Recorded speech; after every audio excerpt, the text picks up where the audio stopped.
ಒಂದು ಅಡವಿಯಲ್ಲಿ ಟೋನಿ ಗುಬ್ಬಚ್ಚಿ ಹಾಗೂ ಚೀಚುಕಾಗೆ ಎಂಬುವಂತಹ ಇಬ್ಬರು ಸ್ನೇಹಿತರಿದ್ದರು.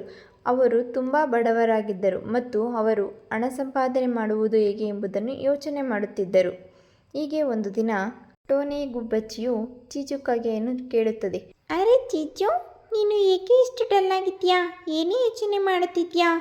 ನಾವು ಯಾವಾಗಲೂ ಹೀಗೆ ಬಡವರಾಗಿ ಇದ್ದು ಬಿಡುತ್ತೇವೇನೋ ಅಂತ ಭಯ ಆಗುತ್ತಿದೆ. ಹೌದು, ನನಗೂ ಅದೇ ಭಯವಾಗುತ್ತಿದೆ.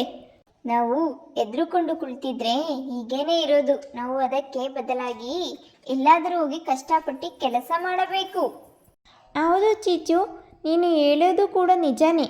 ನಾವು ಎಲ್ಲಾದರೂ ಹೋಗಿ ಕೆಲಸ ಮಾಡಲು ಶುರು ಮಾಡಬೇಕು. ಹಾಗೆ ಟೋನಿ ಗುಬ್ಬಚ್ಚಿ ಮತ್ತು ಚೀಚುಕಾಗೆ ಎಲ್ಲಾದರೂ ಕೆಲಸಕ್ಕೆ ಹೋಗಿ ಹಣ ಸಂಪಾದನೆ ಮಾಡಬೇಕು ಎಂದು ಯೋಚನೆ ಮಾಡಿದ್ದರು. ಕೆಲಸ ಮಾಡಬೇಕು ಅಂದುಕೊಂಡಿದ್ದೀವಿ. ಹೇಗೆ ಕೆಲಸ ಮಾಡೋದು, ಏನು ಕೆಲಸ ಮಾಡೋದು ಅನ್ನೋದರ ಬಗ್ಗೆ ಯೋಚನೆನೇ ಮಾಡಿಲ್ಲ. ಹೌದು ಹೌದು, ನನಗೂ ಒಬ್ಬ ಗೆಳೆಯ ಇದ್ದಾನೆ. ಇವತ್ತು ಹೋಗಿ ಅವನನ್ನು ಭೇಟಿಯಾಗೋಣ. ಯಾರು ಆ ಸ್ನೇಹಿತ?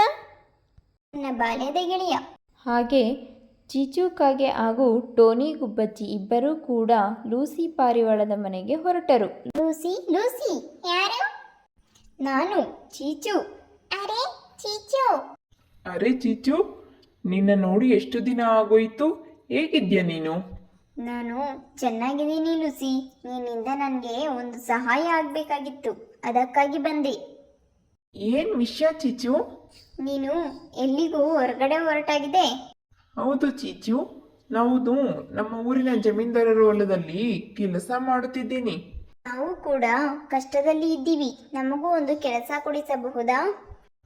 ಅರೆ ಹೌದಾ, ಸರಿ ಬನ್ನಿ ಜಮೀನ್ದಾರರ ಬಳಿ ಮಾತಾಡೋಣ. ಚೀಚುಕಾಗೆ, ಲೂಸಿ ಪಾರಿವಾಳ ಹಾಗೂ ಟೋನಿ ಗುಬ್ಬಚ್ಚಿ ಮೂರು ಜನನು ಕೂಡ ಸೇರಿ ಜಮೀನ್ದಾರರ ಮನೆಗೆ ಕೆಲಸ ಕೇಳಲು ಬಂದರು.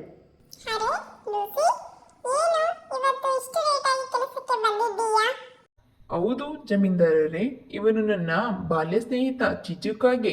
ಇವನಿಗೆ ನಿಮ್ಮ ಹೊಲದಲ್ಲಿ ಕೆಲಸ ಬೇಕಿತ್ತಂತೆ. ತುಂಬಾ ಕಷ್ಟದಲ್ಲಿದ್ದಾನೆ. ದಯವಿಟ್ಟು ಒಂದು ಕೆಲಸವನ್ನು ಕೊಡಿ.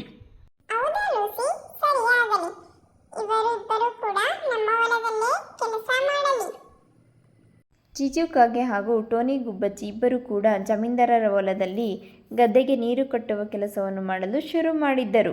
ಹೀಗೆ ಅವರಿಬ್ಬರು ಸೇರಿ ಹೊಲದಲ್ಲಿ ಕೆಲಸ ಮಾಡುವಂತಹ ಸಮಯದಲ್ಲಿ ಒಂದು ದಿನ ಅವರಿಗೆ ನೀರಿನಲ್ಲಿ ವಜ್ರ ಕಂಡಿತು.